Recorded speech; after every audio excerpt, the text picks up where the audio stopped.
नमस्कार दोस्तों, आर के मौर्य कॉमर्स क्लासेज में आपका बहुत बहुत स्वागत है। मैं राजकुमार मौर्य इस वीडियो के माध्यम से आपके लिए प्रबंधकी अर्थशास्त्र के बारे में बताने जा रहे हैं। सबसे पहले आपको ध्यान देना है प्रबंधकी अर्थशास्त्र का अर्थ क्या होता है। स्क्रीन पर जो दिख रहा है उसे आपको अपनी कॉपी में लिखना होगा। जो मैं समझा रहा हूं उसको आपको समझना होगा, तब आप अपने पेपर में लिख पाएंगे। जैसे अर्थ पेपर में पूछा जाए तो क्या करेंगे आपको समझना है, आपको ध्यान देना है। जो दिख रहा है कह रहा है प्रबंधकी अर्थशास्त्र परंपरागत अर्थशास्त्र का ही एक अंग है। याद रखिएगा, जो प्रबंधकीय अर्थशास्त्र है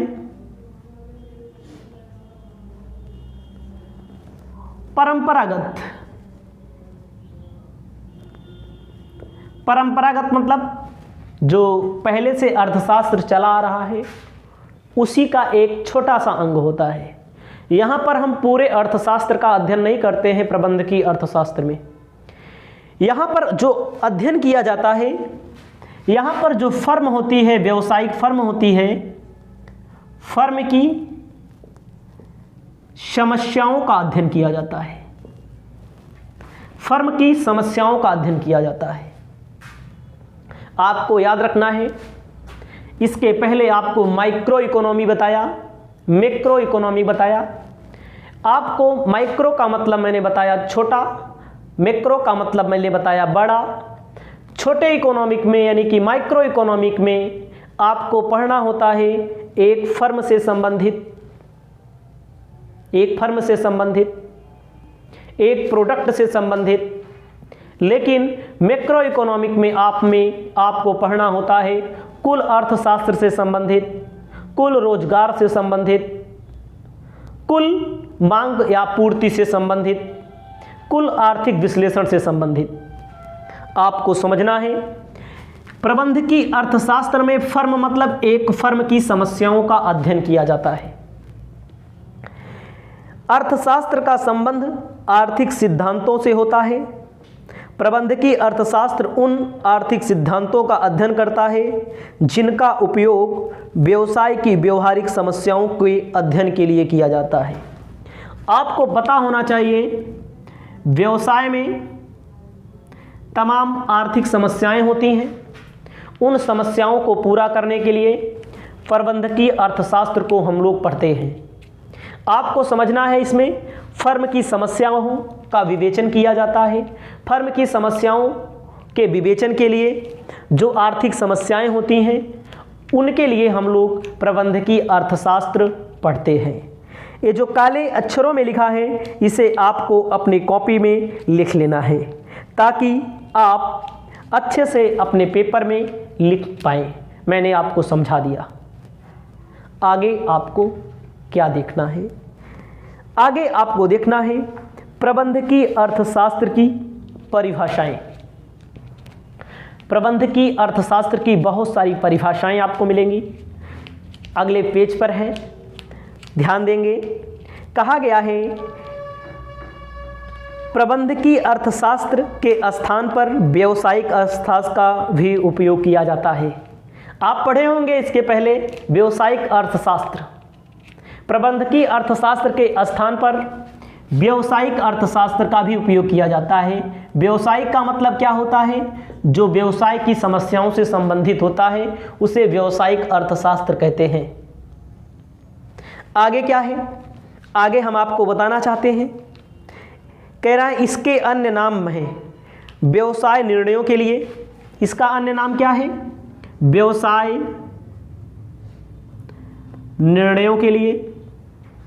जो व्यवसाय में निर्णय लिए जाते हैं ना, शुरू में मैंने बताया निर्णय लेने की समस्या होती है व्यवसाय में। उसके बाद व्यवसाय प्रबंध का अर्थशास्त्र, व्यवसाय प्रबंध का अर्थशास्त्र के नाम से जाना जाता है। मतलब कि व्यवसाय का मैनेजमेंट कैसे किया जाएगा, इसे हम पढ़ते हैं। उसके बाद उद्यम का अर्थशास्त्र, उद्यम का अर्थशास्त्र कहते हैं।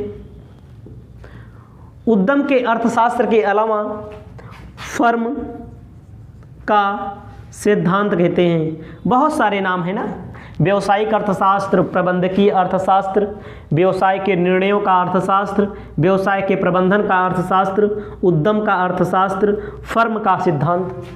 मतलब जो व्यवसाय से संबंधित, निर्णय लेने से संबंधित, मैनेजमेंट से संबंधित, सिद्धांत से संबंधित, प्रबंध से संबंधित जो हम लोग पढ़ते हैं, उसमें किसमें पढ़ते हैं? प्रबंधकीय अर्थशास्त्र या व्यवसायिक अर्थशास्त्र या फर्म का सिद्धांत या उद्यम का अर्थशास्त्र या व्यवसायिक निर्णयों का अर्थशास्त्र या व्यवसायिक प्रबंध के अर्थशास्त्र में पढ़ते हैं। इतने नाम हैं इसके, पेपर में पूछ ले तो आपको इतने नामों को याद रखना पड़ेगा। बहुत सारी परिभाषाएं हैं, परिभाषाओं में मैं आपको उपयुक्त परिभाषा के बारे में बताने का काम करता हूं। इसको आपको अपनी कॉपी में लिख लेना है। आपको ध्यान देना है, बहुत सारी परिभाषाएं हैं, एक एक परिभाषा को पढ़ करके अच्छे से बताने का काम करते हैं। आपको केवल समझना है। कहा गया है स्पेंसर व सीगिलमैन के द्वारा, क्या परिभाषा कही गई है? कहा गया है प्रबंधकीय अर्थशास्त्र आर्थिक सिद्धांतों तथा व्यावसायिक व्यवहारों का उद्देश्य से किया गया समन्वय है। प्रबंधकों को निर्णय लेने और आगे के लिए नियोजन करने में सुविधा हो। प्रबंधकीय अर्थशास्त्र अपने आप से आप समझ सकते हैं, जैसे मीनिंग आपने पढ़ा, आपको अपने आप से अगर लिखना होगा तो आप क्या लिखेंगे? अर्थशास्त्र की परिभाषा में, प्रबंधकीय अर्थशास्त्र की परिभाषा में, व्यवसायिक अर्थशास्त्र की परिभाषा में आपको अपने शब्दों में लिखना पड़ेगा।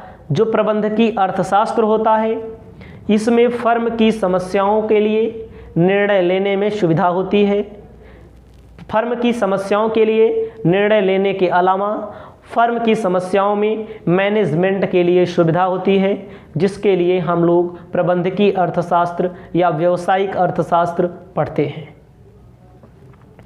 आगे व्याख्या भी बोली गई है। इसमें व्याख्या कहता है यह परिभाषा प्रबंधकीय अर्थशास्त्र को आर्थिक सिद्धांत, आर्थिक सिद्धांत का मतलब होता है जो कमाने के उद्देश्य से किया जाए, प्रॉफिट अर्न करने के उद्देश्य से किया जाए, व्यावसायिक व्यवहारों का समन्वय मानती है ताकि प्रबंधकों को निर्णय लेने और भावी योजनाओं को बनाने में सहायता मिले।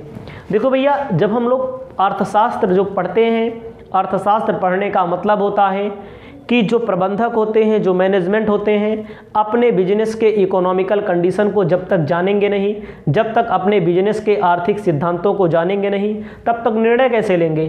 तो उसी निर्णय के लिए प्रबंधकीय अर्थशास्त्र को पढ़ा जाता है। आगे है दूसरा, हेंस के अनुसार।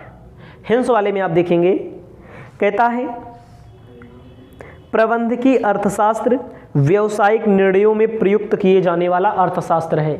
देखो भैया, व्यवसाय में कोई भी निर्णय लेना है, कोई भी निर्णय लेना है तो प्रबंधकीय अर्थशास्त्र का प्रयोग होता है। यह अर्थशास्त्र की वह विशिष्ट शाखा है जो विशुद्ध सिद्धांतों एवं प्रबंधकीय व्यवहार के मध्य सेतु का काम करती है। ध्यान दीजिएगा, जो सिद्धांत है, जो व्यवहार है, हमें कोई भी निर्णय लेना होगा बिजनेस में तो हमें प्रबंधकीय अर्थशास्त्र, मैनेजरियल इकोनॉमिक्स ही ध्यान में रखना होगा। इसी के अनुसार हम निर्णय लेंगे।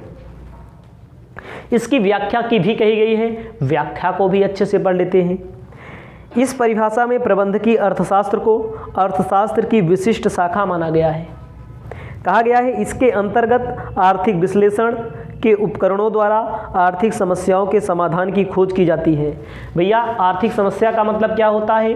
कोई भी बिजनेस है, बिजनेस का सबसे बड़ा आधार जो होता है अर्थतंत्र होता है, रुपया पैसा होता है, पूंजी होती है। हमारे पास, हमने आपको बता दिया, पूंजी सीमित है और सीमित पूंजी में अधिकतम काम करना है। इसके लिए आपको न्यूनतम निर्णय लेने पड़ते हैं। ऐसा निर्णय लेना पड़ता है जिससे पूंजी और साधन के मध्य, साध्य एवं साधन के मध्य सामंजस्य स्थापित किया जा सके।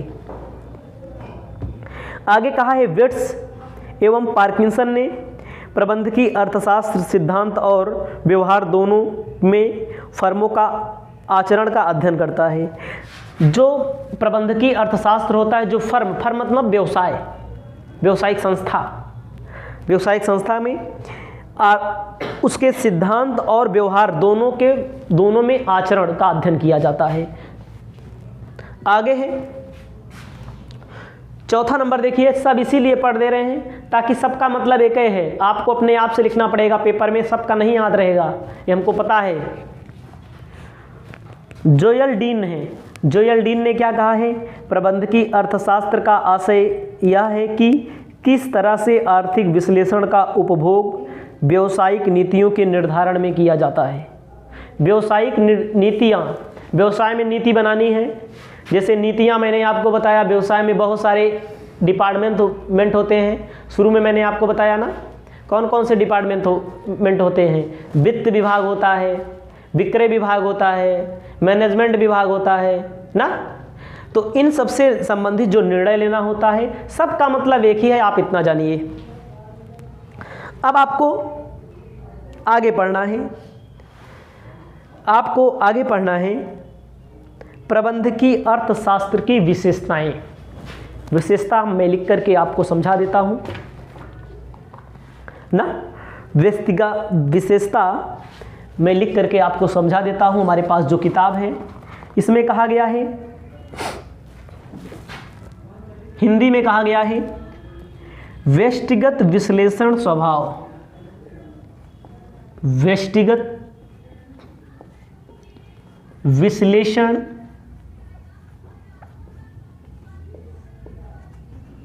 स्वभाव। व्यष्टिगत का मतलब क्या होता है? माइक्रो का मतलब क्या होता है? माइक्रो का मतलब होता है छोटा का मतलब क्या होता है? यहां पर केवल एक व्यवसाय से संबंधित अध्ययन किया जाता है, केवल एक फर्म से संबंधित अध्ययन किया जाता है, एक रोजगार से संबंधित अध्ययन किया जाता है, एक समस्या से संबंधित अध्ययन किया जाता है। यहां पर व्यष्टिगत मतलब एक, और मान लीजिए पेपर में पूछ लेता समष्टिगत मतलब अनेक।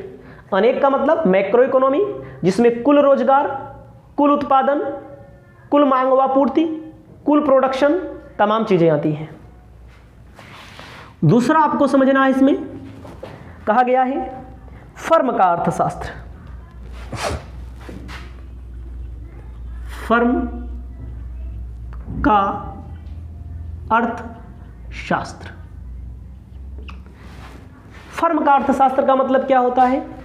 केवल फर्म से संबंधित समस्याओं का अध्ययन किया जाएगा। हिया भैया कंपनी की समस्या का अध्ययन नहीं किया जाएगा, फर्म से संबंधित अध्ययन किया जाएगा, जिसकी अपनी एक लिमिट होती है। छोटे स्तर पर अध्ययन किया जाएगा। एक व्यवसाय से संबंधित, एक फर्म से संबंधित अध्ययन किया जाता है। इसके अंतर्गत, किसके अंतर्गत? प्रबंधकीय अर्थशास्त्र चाहे कहो, चाहे व्यावसायिक अर्थशास्त्र कहो, दोनों का मतलब एक ही है। आगे आपको क्या ध्यान देना है, समझ में आया है? फर्म मतलब एक दुकान मान लीजिए, एक विभाग मान लीजिए। अगला है तुलनात्मक स्थैतिक। तुलनात्मक स्थैतिक, इसका मतलब क्या होता है? तुलनात्मक स्थैतिक का मतलब कहा गया है, इसमें हम विभिन्न वर्षों की तुलना, लाभ का विश्लेषण करते हैं। समझिए, लाभ जो होता है विभिन्न वर्षों की तुलना करते हैं, उसके आधार पर निर्णय लेते हैं। लाभ का ही नहीं, इसमें यह भी कहा गया है मांग व पूर्ति। मांग व पूर्ति जो होती है विभिन्न वर्षों से लेकर के, यहां पर हम तुलना करते हैं। बस भाई पिछले साल क्या था, इस साल क्या हुआ और अगले साल क्या होने की संभावना है, इन सब बात पर निर्णय लिए जाते हैं। आपको ध्यान देना है आंशिक संतुलन। आंशिक संतुलन। आंशिक संतुलन का मतलब क्या होता है? कहा गया है प्रबंधकीय अर्थशास्त्र में आर्थिक समस्या का थोड़ा थोड़ा करके आंशिक रूप से यह मानकर किया जाता है, अन्य बातें समान हैं। याद रखना, इसमें एक शब्द मिलेगा, अन्य बातें समान रहने पर। एक मतलब क्या होता है? कोई बात हम बोलते हैं, कोई काम हम करते हैं, कहते हैं लेकिन ये वाला नहीं माना जाएगा। तो सब बात, अन्य बातें समान रहे तो जो घटना घटित होगी, जो घटना घटित होगी उसमें आंशिक संतुलन होगा, पूरा नहीं होगा। अन्य बातें समान रहने का मतलब होता है सब कुछ ठीक ठाक रहा तो मैं पूरा पढ़ा दूंगा ना। हम ऐसे डायरेक्ट कैसे कह सकते हैं कि हम पूरा चैप्टर पढ़ा देंगे? सब कुछ ठीक ठाक रहा तो ये इसमें बोला जाता है कि में दो कंडीशन है। अगर हमारे साथ कुछ ऐसा नहीं हुआ कि मैं कोई काम करने गया हूँ तो हम कहते नहीं हैं सब कुछ ठीक ठाक रहा तो हम कर देंगे। कोई घटना घटती है और आंशिक रूप से घटती है इसमें, और पूरी नहीं घटेगी। एक अपने आप को स्थिर रखा जाएगा। पांचवा क्या कहा गया है? आदर्श आर्थिक विश्लेषण। आदर्श आर्थिक विश्लेषण। आदर्श आर्थिक विश्लेषण का मतलब क्या होता है? कहा गया है कि कीमत, जैसे मांग का नियम नहीं होता, मांग का जो नियम होता है, कीमत घटने पर मांग बढ़ती है, मांग बढ़ने पर कीमत बढ़ती है ना। मांग बढ़ेगी तो कीमत भी बढ़ जाती है। ये चीज होगा, इसमें आर्थिक विश्लेषण किया जाता है इसका। अगला क्या है? समष्टिगत विश्लेषण भी उपयोगी। समष्टिगत, देखो यहां पे व्यष्टिगत मिला ना, छठा आप लिखिएगा समष्टिगत विश्लेषण उपयोगी। समष्टिगत का मतलब क्या होता है? समष्टिगत का मतलब होता है बड़ा वाला इकोनॉमिक्स, जिसमें कुल रोजगार का अध्ययन किया जाएगा, कुल राष्ट्रीय आय का अध्ययन किया जाएगा, उसे हम कहेंगे समष्टिगत। इसमें कहा गया है प्रबंधकीय अर्थशास्त्र में समष्टिगत का भी प्रयोग किया जाता है, इसको भी ध्यान देना है, जिसमें श्रम नीति, व्यापार नीति, कर नीति, औद्योगिक नीति, राष्ट्रीय आय, व्यापार चक्र आदि प्रमुख माने जाते हैं। ये सब चीजें आपको लिखना पड़ेगा, छोटी छोटी चीजें लिखना पड़ेगा। उसके बाद कहा गया है प्रबंधकीय स्तर पर निर्णय।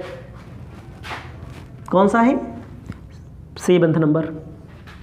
इसमें जो निर्णय लिए जाते हैं मैनेजर लेता है, मैनेजमेंट लेता है निर्णय, अन्य कोई अदर व्यक्ति निर्णय नहीं लेता, इसमें मैनेजमेंट निर्णय लेता है। प्रबंधकीय, जैसे नीति का निर्धारण क्या किया जाएगा, साधनों का आवंटन कैसे किया जाएगा, याद रखना आपने, नीति का निर्धारण कैसे किया जाएगा, साधनों का आवंटन कैसे किया जाएगा। साधनों का आवंटन का मतलब होता है कुशलतम आवंटन कैसे किया जाएगा, ठीक है। प्रतिस्पर्धा का सामना कैसे किया जाएगा, भाई अगर कोई कंपटीटर है हमारे सामने तो उसका सामना कैसे करेंगे, इन सब बातों का निर्णय लिया जाता है। अगला होता है निर्णयन। इसका संबंध व्यापारिक इकाइयों के सम्मुख उपलब्ध विकल्पों में सर्वोत्तम विकल्प चुनना। 8वां नंबर है निर्णयन। प्रबंधकीय अर्थशास्त्र के अंतर्गत क्या लिया जाता है? निर्णय। और कौन सा निर्णय लिया जाएगा? जब आपके सामने बहुत सारे विकल्प हों, उन विकल्पों में सबसे अच्छा विकल्प कौन सा होगा, इसके लिए निर्णय लिया जाता है। अग्रिम नियोजन 9वां नंबर है अग्रिम नियोजन। एडवांस में क्या कर लिया जाए? एडवांस में प्लानिंग बनाई जाती है। कोई भी योजना, कोई भी परियोजना, कोई भी नियम कानून, कोई भी मजदूरी से संबंधित, कहा गया है कच्चे माल से संबंधित, बाजार से संबंधित आर्थिक निर्णय यहाँ पर पहले भी लिए जाते हैं। इसे आप अपनी कॉपी में लिख लेंगे। आगे कहा गया है प्रबंधकीय अर्थशास्त्र में अग्रिम नियोजन, आंशिक संतुलन, तुलनात्मक, स्थैतिक, आदर्श स्वभाव का उपयोग किया जाता है। तो इसे आप अपनी कॉपी में लिख लेंगे। इसके बाद आपको आगे की वीडियो में नेक्स्ट टॉपिक बता रहे हैं।